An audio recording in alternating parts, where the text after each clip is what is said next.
know that feeling where your whole body is tense, like you're waiting for the next thing to drop, the next need, the next interruption in whatever you're working on, the next moment that tips you over the edge. You're not sure when this started. You just know that somewhere along the way, the passive part of your day stopped feeling calm and started feeling always on the edge.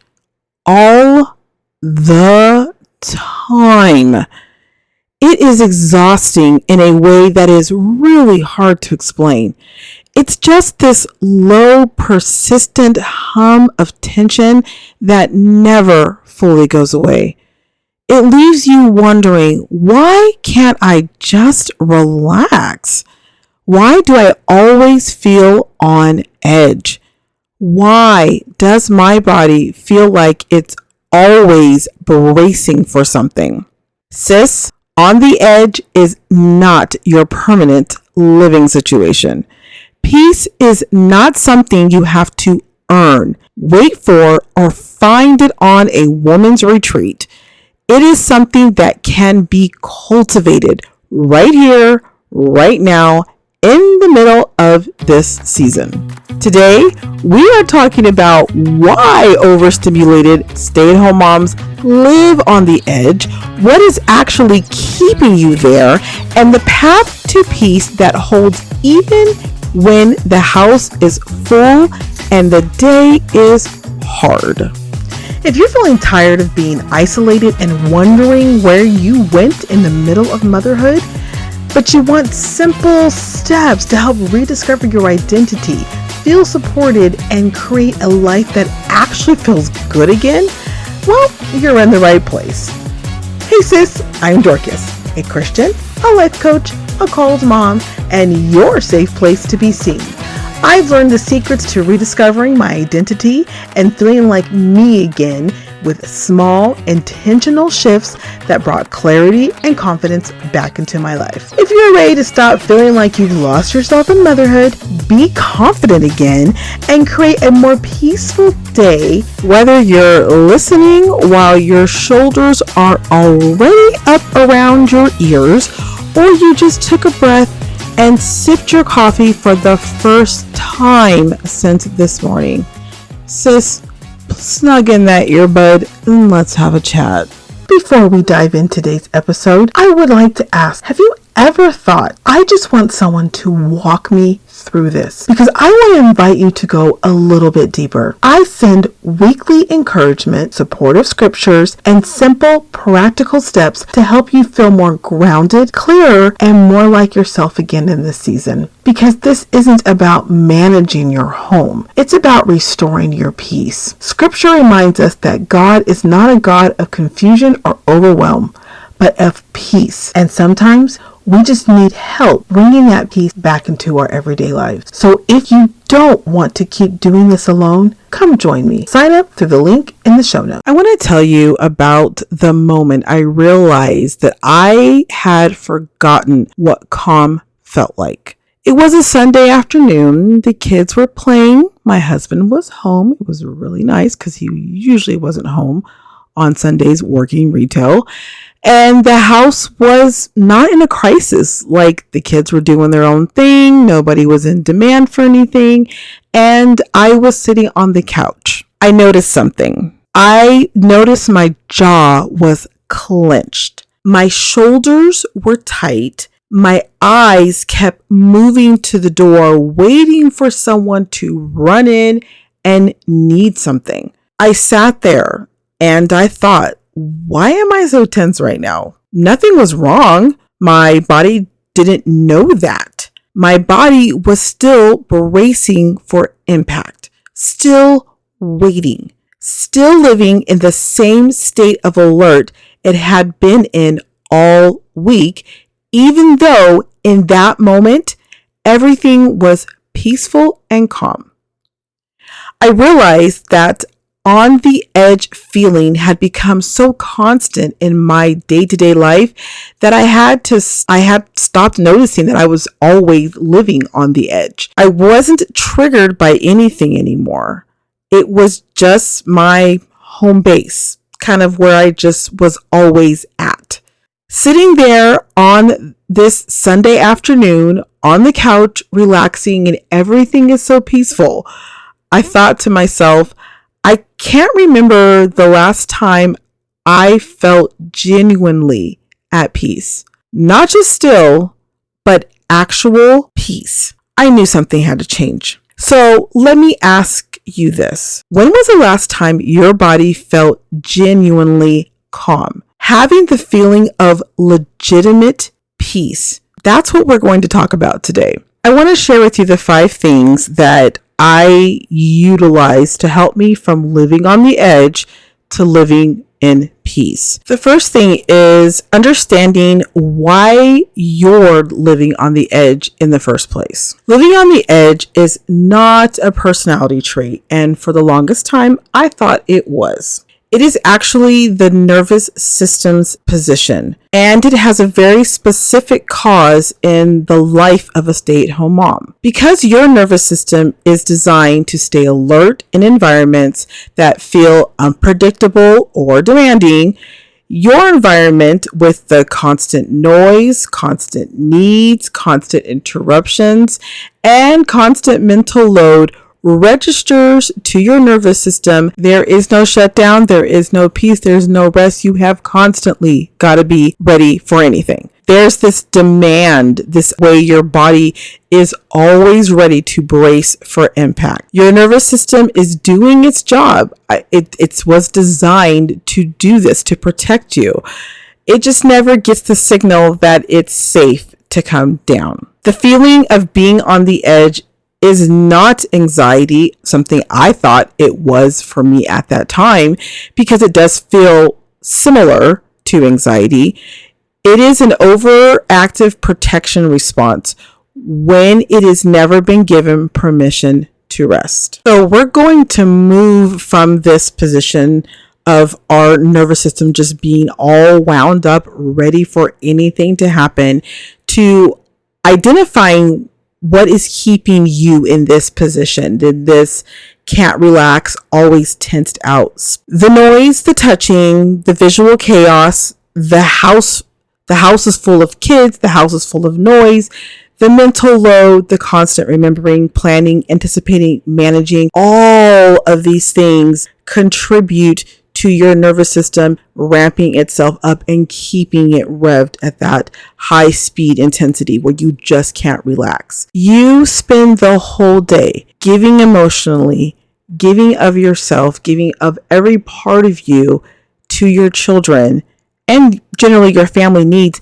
and you don't get anything poured back into you. So at some point, you're like living off of adrenaline to a certain degree. There are days that all of that is hitting you all at once. And unfortunately, that just kind of keeps your nervous system on high. As I said earlier, you don't really learn how to bring it back down. So I would like you to ask yourself, be really, really honest with yourself. Where is on the edge? Where is that feeling for you right now? Where do you find it showing up in your body? Is it in tight shoulders? Is it in having a clenched jaw? Do you tend to have shallow breathing? Is it in your mind, the thoughts that are looping around over and over again and they won't slow down or stop? Is it in your emotions where you feel that you're so emotional, either over the top angry, over the top emotional, over the top sensitive? Just where is all that edge feeling in your body right now? Take the time to recognize and name it. So I feel my jaw clenching when I'm feeling, on the edge. I feel like my head cannot stop thinking of all these different thoughts when I'm on the edge. One of the things that you can do, especially when you catch yourself doing these physical things, tight shoulders, clenched jaw, is breathing. I know it sounds so simple, but it is extremely valuable. There are so many videos on YouTube that you can watch and learn how to calm your body down just by breathing. One of the things that I learned is that in this deep breathing, the biggest part of the relaxation, the euphoric feeling of relaxation, comes from exhaling the breath. The slower you blow out your air, the quicker your body starts to relax. If you find yourself having the shallow breathing, thoughts are going crazy, emotions are starting to go out of hand, pause and start doing some breathing. If you've never been introduced to that, again, I would refer you to YouTube. There are so many videos. There is alternate nostril breathing, which is really good. There is just deep breathing where you breathe in through your nose and you're out through your mouth and it's in a specific pattern. What is so important is that you teach your nervous system to calm down.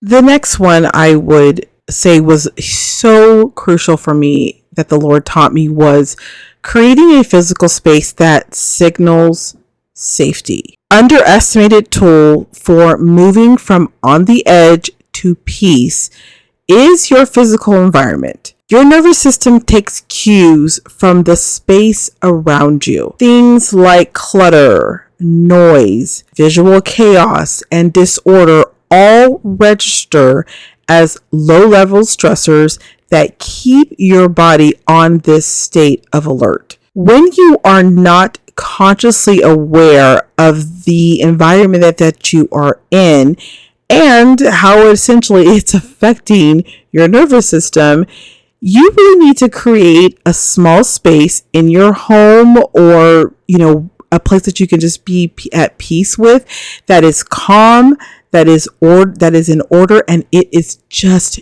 yours. Because when you go to this specific space that you've created or that you can go to, it sends your nervous system a signal that it desperately needs. It tells your nervous system it's safe here and I can come down now. So part of your homework is going to be finding a small space in your home.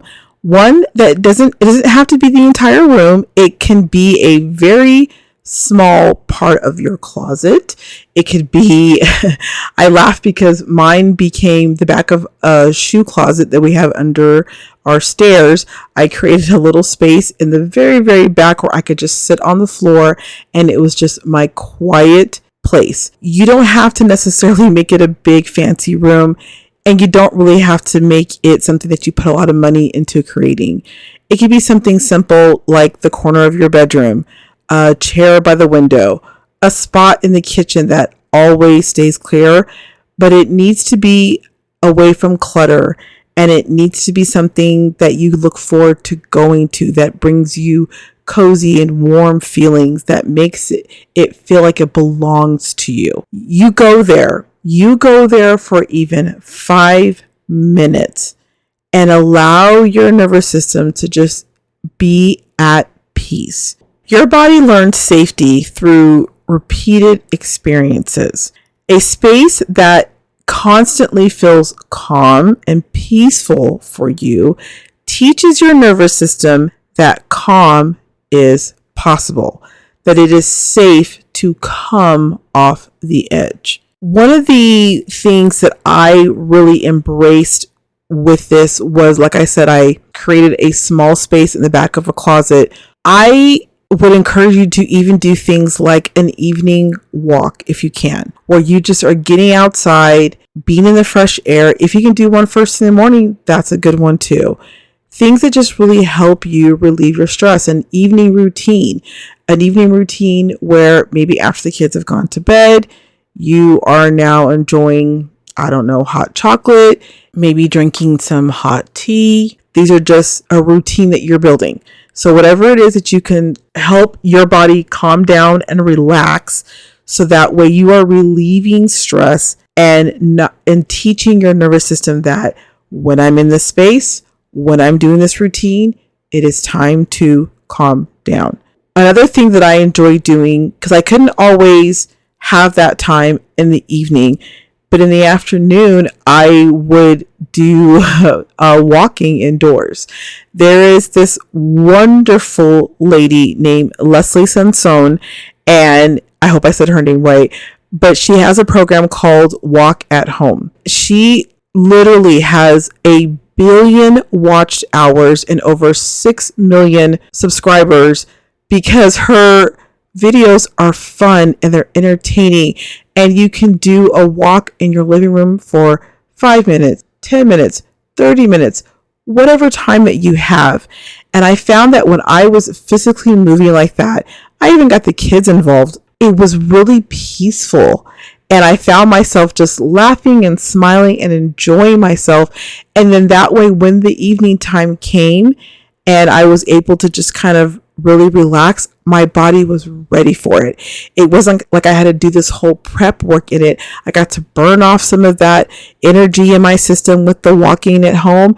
And then by the time the evening came, my body was ready for my evening routine to wind down and finish the day. The next thing that the Lord taught me was practicing peace before needing it. Here is something most stay-at-home moms, and I would say I definitely was in this space, I got it backwards about peace. When I tried to find peace, I was already on the edge. The house was loud. The day was going crazy. Nothing was going to plan. And I was already in the middle of a spiral. At that point, peace is incredibly hard to access. The nervous system is in overdrive at that point. Nothing can shift you to calm when you're in that level of demand. The pathways to peace need to be practiced before you get to crisis mode in that example. This way, when you start finding yourself getting closer and closer to the edge, you have put so much practice in teaching your body how to preserve your peace, things that you can do to back away from the edge, and you'll be quicker at heading towards peace versus the opposite end of heading towards chaos. When you choose to practice regular actions that lead you to peace, it will become a natural reaction that your body will continue to go towards first. But it does take practice. It takes intentional planning, intentional actions to reteach you, your mind, your body's reaction, how to go back to peace. Please hear me clearly. If you take the time to practice these steps, practice these relaxing techniques, or going to quiet spaces, when you are practicing these things, it actually is going to be so beneficial for you. Let's face it, when you are in the middle of chaos and feeling like you are on the edge, the last thing that you're going to want to do is practice how to get back to peace. You have to work it out. You have to work out the steps. You have to make it part of your normal go-to when you are starting to feel like you're edging to the edge. In the morning, in a quiet morning, before the day gets so loud and chaotic, practice this, practice peace, and you will find it is always the direction that you'll go to. And lastly, let biblical peace be your foundation, not your last resort. We've talked about the foundation, the firm foundation that we need to stand on. And it is a principle that goes for any and everything that you are dealing with as a stay-at-home mom. All the practicing tools that you're using, the quiet spaces, the walking, the taking time out in the evening just to relax, whatever those things are, they all matter. Every single one of them matter. Underneath all of them, there is still a foundation that holds everything up. The peace that God offers is not dependent on your circumstances being calm. Let me read to you what John 14:27 says. Peace I leave with you. My peace I give you. I do not give you as the world gives. Do not let your hearts be troubled, and do not be afraid. The world gives us that on the edge feeling where you can't be at peace, you can't be calm. Jesus gives us peace. The world's peace requires so much in order for you to get it, but Jesus has already given you peace, and it doesn't require anything else from you. God's peace operates so much differently. It is available in the loud house, in the hard days, and in this season that feels like it never slows down. It is a steadiness that exists inside the chaos. It is available to you not only as the foundation you get to stand on, but even before the day starts. Tomorrow, sweet sister, begin your morning with a prayer similar to this. Lord, I receive your peace today. Not the peace that requires everything to go right, but the peace that holds even when it doesn't. Guard my heart and my mind today. I trust you in this season. It doesn't have to be this perfect setup of a morning or a day or even an evening for you to utilize the peace that the Lord has already given you. Take time out to bring him into your morning. Start your day going to him in prayer, thanking him, and asking him to remind you about that wonderful peace that he has given us. And then use it, sis. Remember, no matter what is going on, no matter how many things are going chaotic, the peace that Jesus has left us is still here. It is more powerful than any other peace you will ever find. So today, if on the edge has become so normal that you forgot what calm felt like, remember this. First, on the edge is a nervous system state, not a personality trait. Your body is braced because it never got the signal that it was safe to come down. Give it that signal. Second, identify what is actually keeping you there. Sensory overload, mental overload, emotional depletion. These are all different solutions, and you need to name the source. Third, create a physical space that signals safety. Even one small corner of calm teaches your nervous system that peace is possible. Fourth, practice peace whenever you need it. Build the pathway when things are okay so you can find it when things are not. And finally, fifth, let biblical peace be your foundation, not your last resort. God's peace doesn't require your circumstances to cooperate. Remember, receive it before the day starts. You were not made to live on the edge. You were made for the peace that transcends all understanding. And it is already available to you starting right now. Start there. Hey mama, I hope you enjoyed today's episode. If so, would you take 30 seconds and share it with a friend who is deep in the chaos and could use it today? Also, please leave a quick review for the show on Apple Podcasts or Spotify. Remember, you are my inspiration, so your review lets me know I'm blessing you. Don't forget, set up automatic downloads so you'll never miss an episode. Alrighty, I'm off to dance to the exit music, top off my iced coffee, and pretend I didn't just hear, "Where's Mom?" being yelled from the other room. I'll meet you soon for another episode. Bye, beautiful.